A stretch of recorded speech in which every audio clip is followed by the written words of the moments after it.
not expecting many on, if any. So just doodle away. Doodle away. Let's have a look while I'm waiting. Aye. Oh no. Ooh, it's blowing the after house now live. Nobody gonna come on. Might as well check my emails. Could be here a while. Gonna go live for 4 hours on Facebook, so what's that one? Hi Dave, hey Sheila, how are we both? Hey Nanny Lynn. How is everybody this afternoon? Are we all having a good day? Come here. Hey Amanda. Hey. How is everybody? You might as well not bother, Nanny Lynn. You've seen most of this history anyway. Hiya Vicky. Hope you're well. So quick vape, a drink. Wait, if anybody else is going to come on. Good, thanks. Packing up house. Oh, you're moving, Sheila. Or should I already know that? I probably already know that. Hiya, Bonnie. Are you chilled out yet, Bonnie? Or are you still stressed with texting? Because I'm sat here seeing it all ping up on computer. Lindsay's fast asleep.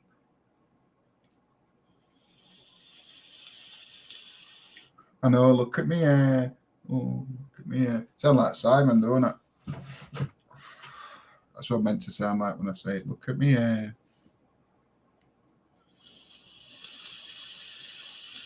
So, yeah, like I said, I wasn't expecting a great deal.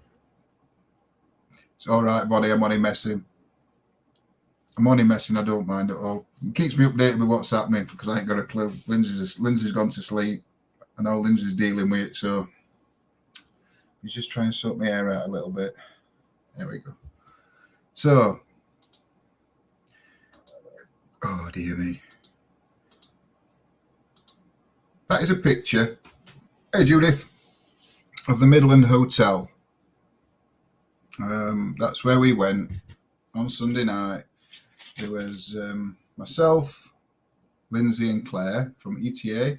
There was Kenny from Hidden Activity.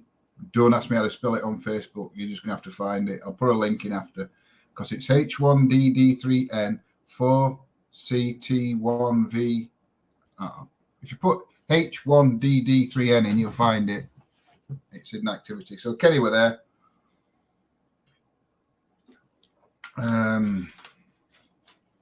Wayne Gowndry was there, and I think a lady called Bev, and I forgot the other gentleman's name. I do apologise from the gentleman there as well. Yeah, it was great to see Kenny. I love working with Kenny. I haven't seen him for a while, but obviously with lockdown it's been. So we all went to the Midland Hotel on Sunday anyway. That's a picture of the Midland Hotel from around 1905. Now these pictures aren't in any sort of order, so they're not in any order whatsoever because they're not coming up. Let me just see. Nope.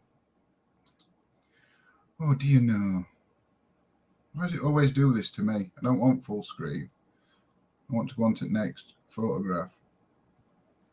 Let me take that off a minute. So we're going to go off screen sharing. New desktop. I'm rubbish at this. Absolutely rubbish. I'm hoping this is going to work now. So share screen, window. That's a picture, a drawing. That's it, Nanny Lynn. See, I told you it weren't spelled.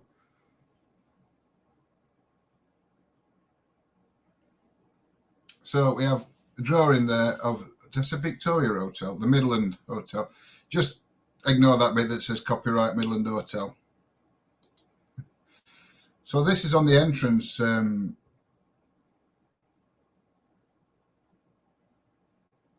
where we go in to the building. That's actually coming from the platform, and that's where they would have gone up there with their trolleys and everything. That's me, look there. Woo-hoo. It's not a ghost, it's me. Hey, Laura.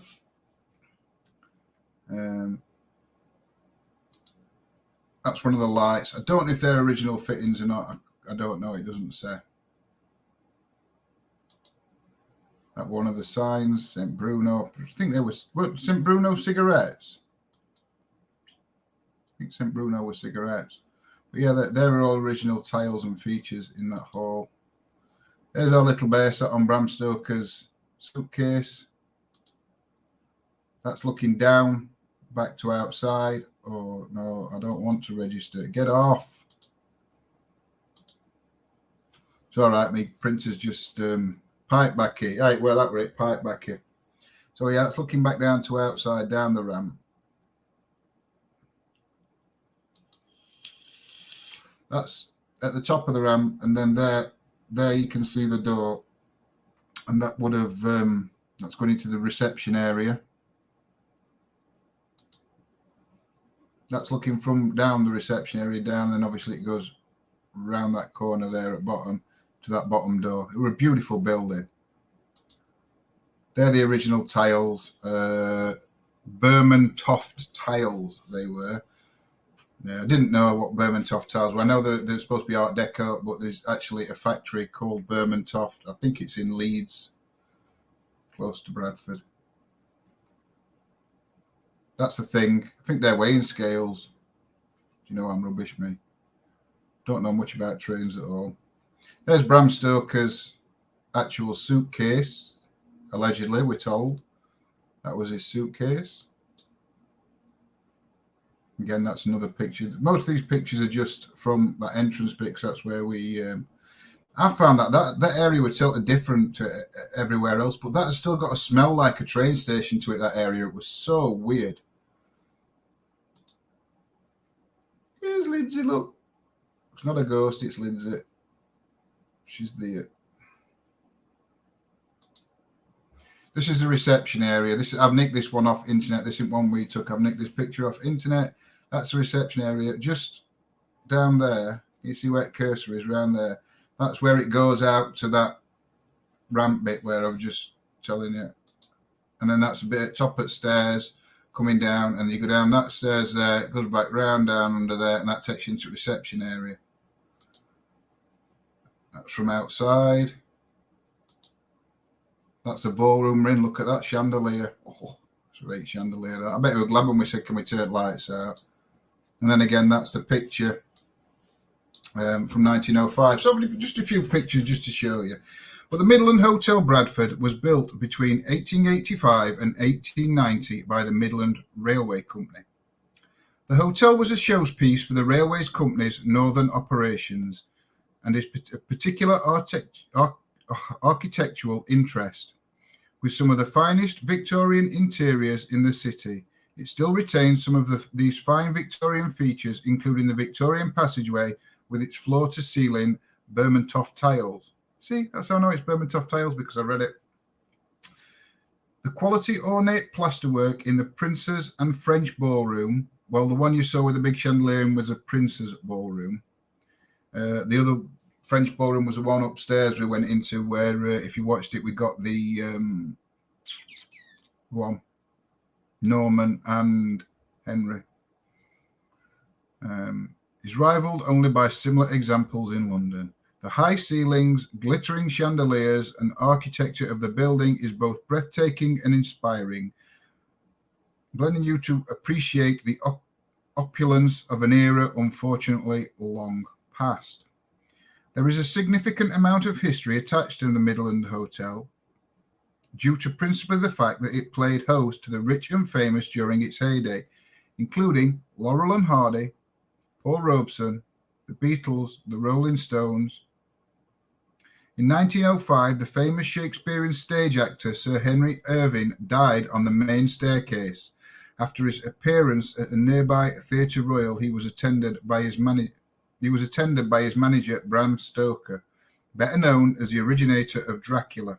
A small plaque erected in the reception records the stay of another great entertainer, George Formby, who performed at the Alhambra Theatre from the 23rd to the 28th September 1940 and almost every prime minister up to Harold Wilson stayed in the hotel. Now, I've been looking at this about Henry Irving, and there's a bit of a debate because some say he actually died in the Theatre Royal nearby. Some say he was fine at the Theatre Royal, got back to the hotel, and then was taken ill and died. Some say he felt ill at the Theatre Royal, was taken back to the hotel, and then died at the hotel. So I don't exactly 100% know which one, but if you go on different websites looking at it, different things come up about that one. But this is what somebody wrote. I found this bit. I haven't wrote it all. I just wrote the first bit. It's just a section out of like a review somebody left, and it just made me think because it sets a picture. But you'll see. Clouds of steam and smells of hot oil and coal would have been in the air back in 1890 when the Midland Railway Company opened the doors on their Showpiece Hotel adjoining the new Midland station. The complex, designed by company architect Charles Turbshaw, was equal to some of the finest Victorian railway buildings of the era, with 6 platforms under a handsome iron and glass roof and spacious facilities for first and third class passengers.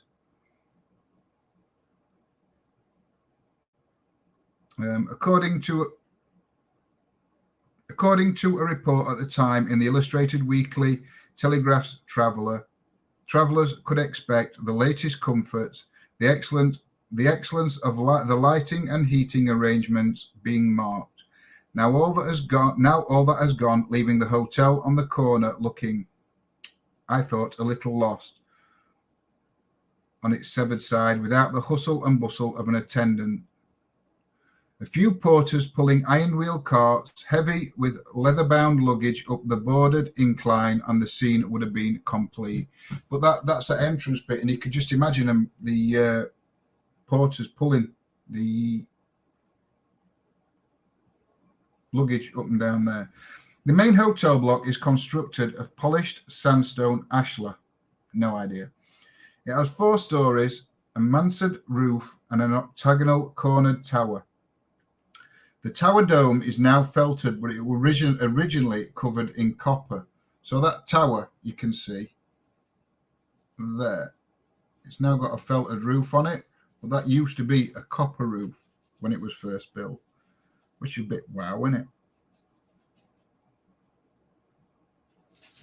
You can see much evidence of neoclassicism in the design, and also to the features displaying French influence. Well, I'm no architect, so I couldn't really comment on that, but apparently it's got French influence. The original main entrance took you straight from the station. This is the boarded one. Station platform between booking offices and waiting room. You pass through a passage to a reception lined with beautiful ceramic glazed tiles, which are the Bermontoft ones. In the case of the Midland station, its 6 platforms were covered by an iron and glass span which survived until the 1950s, before being replaced by a new design with improved ventilation. Midland Railway eventually became part of LMS and the British Railways. By the final decade of the 19th century, the hotels was prestigious enough for Lord Salisbury to be entertained for lunch there by the Bradford and County Conservative Club. This was in 1895, the year that the Marquess became Prime Minister for the 3rd time. So there's a little bit of history about it. There's not, when you're looking, there's not actually that great deal that mentions about the hotel itself. But thank you to Nanny Lynn, because Nanny Lynn did find them, so I'm going to stop sharing that one, and I've got to go and find these. I'm going to read you them out, even though I'm going to put them up. So stop sharing. Close that down.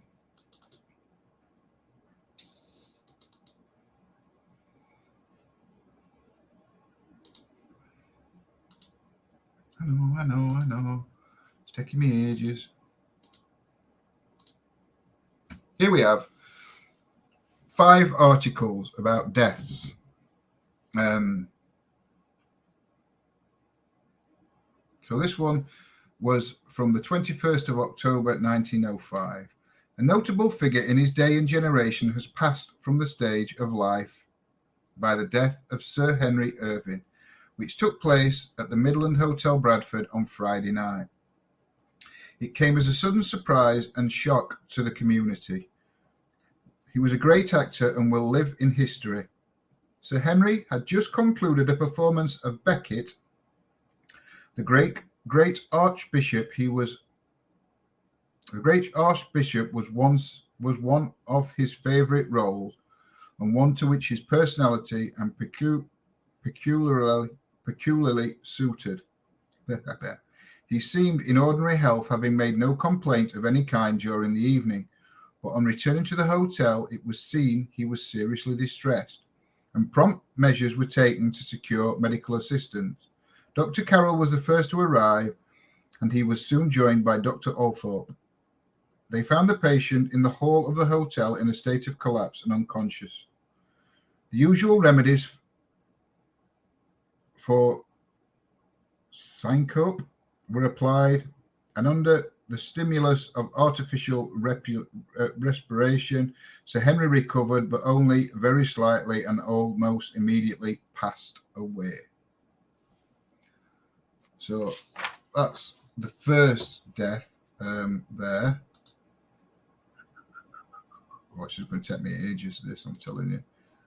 Just sing amongst yourselves while I'm doing this. Was that Midland 5? No, that was Midland. It's all right. I've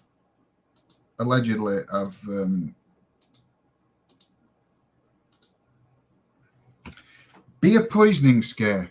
This was in 1900. A young Italian porter who was employed at the Midland Hotel, Bradford, died last night, and the rumour has got abroad that beer poisoning was the cause of death. There is not the slightest foundation for such a statement. The deceased, who had been in Bradford only a few weeks, came from Liverpool and was engaged in the kitchen of the hotel. He had been in indifferent health for some time, but beer was not the cause of his ailment. For in common with most natives of wine-producing countries, he had a distaste for the nut brown ale and drank only light claret. What he died from really was an ulcer in the stomach. This is a disease from which 4 people in every 100 suffer, often for years, and usually results in irregular and indifferent feeding. The deceased was attended by Dr. Henry White of Manningham Lane, who was not the slightest doubt as to the cause of death, and ridicules the suggestion that beer poisoning had anything to do with it at all. Beer poisoning. Yeah. Not many Weatherspoons, has it? So that were a beer poisoning ship. He actually died of an ulcer, but that was one of the hotel employees that died on that one.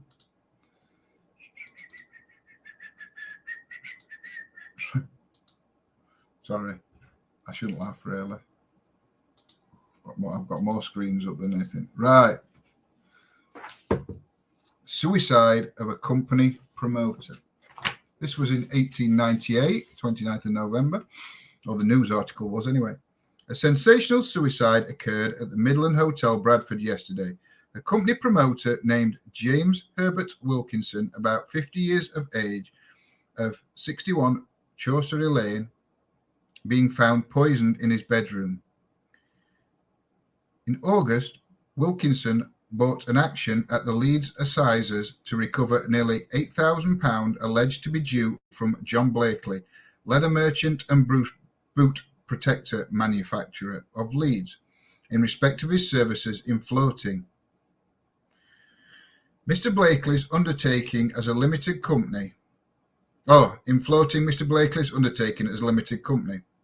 He was unsuccessful, and proceedings were taken against him of attempting to defraud Mr. Blakely, he being due to surrender himself at Leeds Assizes on Monday week.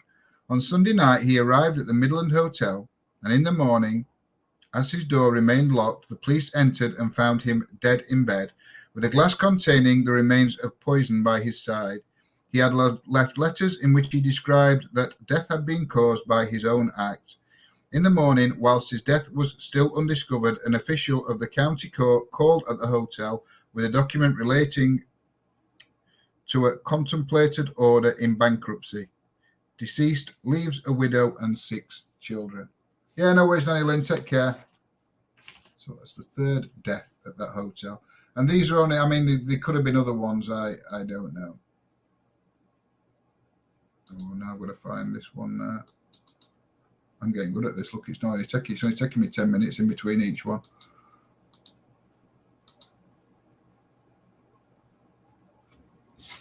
I can't pronounce these names.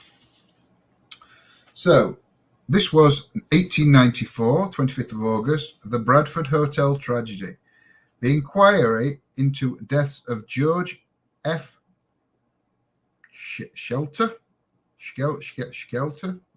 17, underwaiter, and Rose Peniston, 17, second stillroom maid at the Midland Hotel, Bradford, who were killed on the evening of Friday week by a dinner hoist at that hotel. Now, we was told that something had happened. We was told to ask about we actually totally forgot about it on the night. We were asked to ask about the lift, and this is what happened. Was resumed by the borough coroner, Mr. J.G. Hutchinson, at the Bradford Town Hall on Monday. At the previous hearing, the cause of Rose Peniston was dealt with on Monday. In connection with her death, evidence in connection with the death of Schmelter was called. Henry Clark, the cellarman, repeated his evidence given on the previous hearing. He said that when he went into the basement pantry, he found Skelter, I don't know, whatever his name is, lying face downwards in the bottom of the hoist. His left arm was held up whilst the other was doubled under his body. The girl was lying on her back and was partly on top of Shelter's body. The girl's feet were in an opposite direction to those of Shelter's. I wish he'd stop saying his name. When he got the bodies out, they were quite warm. Dr. Lodge said Shelter's face was blackened about the eyes and temples, and the right arm was fractured. There were a few scratches on the face, but the other injuries were so terrible that these were insignificant in character. The skull was broken to pieces, the brain was lacerated, and a circular piece of bone had been driven into the brain. Without a minute anatomical examination of all the bones of the head, it would be difficult to tell whether any portion was whole. The coroner, a complete smash-up. Yes, sir. The cause of death was fracture of the skull and laceration of the brain. After a short absence, the jury returned an open verdict in both cases. I hope you're not laughing at the same thing I am about that, but I'll talk about that off. So that was what happened in the cellars with the lift, service lift, whatever.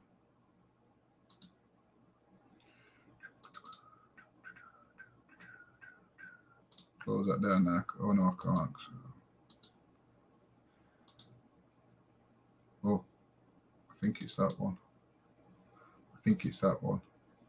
Yep. So this is the last death that I have that's been recorded, but there probably is more, but these are the ones. This was 1915. The strange fatality which occurred at the Midland Hotel, Bradford, last Friday was inquired into an inquest at Bradford today on the body of Lewis Victor Carroll, 31, a boiler firer employed at the Midland Hotel, who was killed by a fall from a top-story window at the hotel. Several fellow workmen gave evidence and said that the man had been in his usual health, though, according to one witness, he was rather quieter than usual last week. Thomas Alcock of 3 Moorside, Eccleshill, said he was crossing Cheapside opposite the Midland Hotel on Friday night shortly after 6 o'clock, when a body fell in front of him with a terrible crash, as though coming from a considerable height. Death was instantaneous. Police Constable Jackson said the bedroom window was immediately above the spot where the man dropped. A person could not fall out without breaking the window, and in order to get on the ledge outside, it will be necessary to crawl out.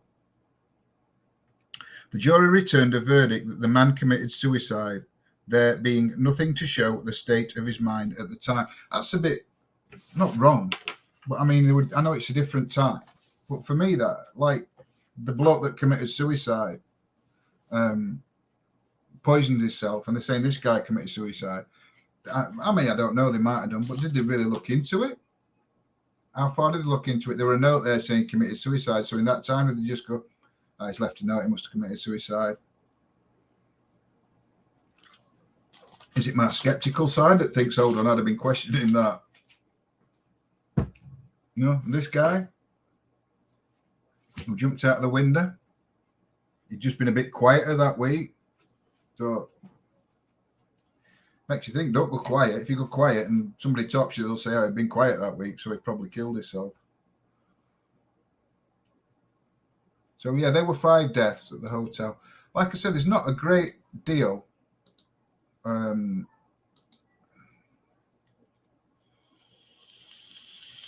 It does, doesn't it? I mean, that's only a quick newspaper report. So, I mean, they could have looked into it, but in a newspaper, they just put in a small piece in, aren't they? So it could have been investigated. But both of them, to me, that poisoning one, it were like, well, we walked in, he were dead, there were a glass with poison in it, and there were a letter there saying I took my own life, so suicide. Nah. I'd have been questioning that. And that guy, just been a bit quiet, so he must have committed suicide.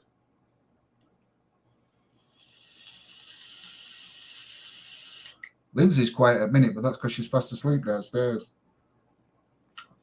She's not been very well since Sunday night. Lindsay has been struggling a lot with her back and her legs. It were a lot to ask for her to do that. We're still going to do other places, and she'll rest up, get back, and then once she's 100%, well, obviously, we're hoping she's going to be okay for 14th. Yeah, that's true. When now at least it says nothing suspicious reported. We just don't know. So, yeah, that Midland Hotel was a very, very interesting place we investigated. I'd love to go back. Might be next year because Lindsay was talking to one of the employees there. I thought he was going to come round with us. They were, I think he was Polish. Polish might not be. I do apologise if you're not. There were a young lad who were working there who kept coming up when we went back in between like lives and that. When we went back into reception to get a drink, he kept coming up asking if we found anything. And we were telling him what we found, and he kept going, "Oh, that's interesting, that's interesting." Then Kenny said, "There's a young lad joined," and we thought he was going to join us and come round with us when he'd finished, but he didn't. He just left, which we were a bit, because we were stood outside, I were having a vape. Well, me and Lindsay were having a vape, everyone else were having a fag or a vape, whatever they do, and we came out and said, "See you," and like went home. But we thought he was going to be joining us for a while, which would have been nice, because maybe he'd got some stories. Do know there's certain places the manager, I think Kenny were talking to the manager when we first got there, and she was saying about different areas we could go to investigate, and I can't remember which area it were now. She does, Vonnie, she does really well. I know she uses Big Red, but I mean, if Lindsay's out, it does go out this week, she will be on Big Red. It will be somewhere we can go with Big Red. Because she needs to rest up. Like I say, we've got that invest for paid location on the 14th of this month.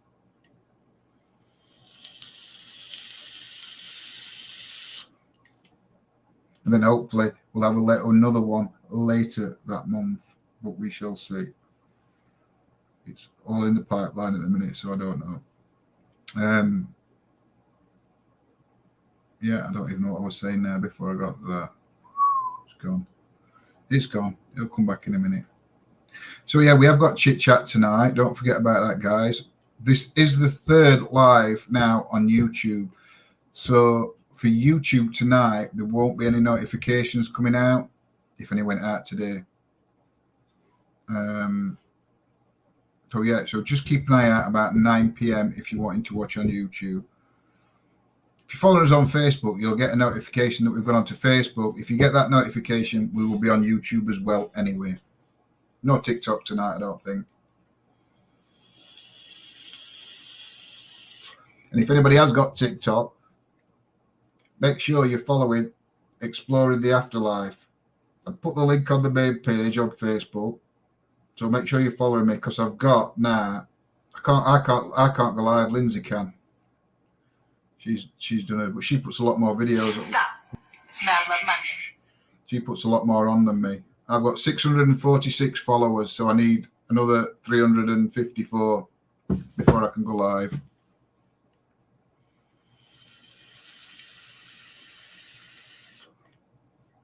I know it's great when you get back out when you haven't been out for a while. It's been up and down for us lately, going out and not, because of weather and because of this move. We're packing, we're sorting stuff out.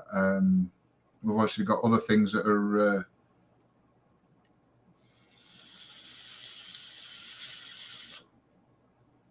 we're doing. It's all right. We're going to group chat and it keeps popping up in corner. So we shall see. I'm going to go and have a look at that. Oh, I know, Vonnie. I ain't very good at TikTok. And you know, I'm quite upset actually because Lindsay did we've been building this TikTok up to try and get so we can go live. And Lindsay went live on TikTok, and I think it was not a first live. I think it was second live. She did first live in house. Second live, she went as we were on way to location Sunday night. And the amount of people, because I don't know how it works on TikTok totally. I'm not 100% sure myself, but you've got all your lives, and they're obviously flicking through lives, looking what lives are on. Came into Lindsay's, they've listened, they've heard her talking, and then they've started getting her abuse or nasty comments, and I was getting quite angry and upset about it. And I mean, Lindsay, it didn't bother Lindsay. She was just getting it back. And then she said, "Shall I end live?" And I went, "Yeah, just end it. Just end it." Anyway, we went back on TikTok later, and it were all right once we're investigating. People were coming in and getting involved, but I don't like TikTok for that. I wish they'd sort that out. So anyway, I'm not going to keep you guys on any longer. It was just a quick live, just to give you a bit of history about the location. We did Sunday night, and I hope you will all join us for our chit chat later tonight. It'll be nice if you can be there. Might just be me, so it might be a long hour, a great long hour, because I'll run out of things to say after about 5 minutes. Hopefully Lindsay will be up for it. She's having a sleep this afternoon because she didn't sleep well last night. For you guys that I've seen, she was up at 2:30 this morning. I think we're doing a live.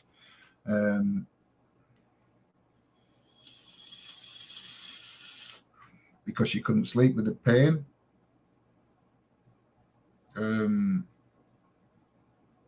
But yeah, that's why it's 3 lives you see on YouTube, because she did one at R3, she did a morning chit chat, and I've just done this one, so you will not get a notification for YouTube later, but we will be on. So guys, I'm going to go in because my chat keeps popping up and it looks like we've got a problem with this event, but I will hiya Debbie, you've just missed me, you'll have to watch it back. So I shall see you all later on tonight. So have a great day, stay safe guys, and take care, and I shall see you all later. Bye.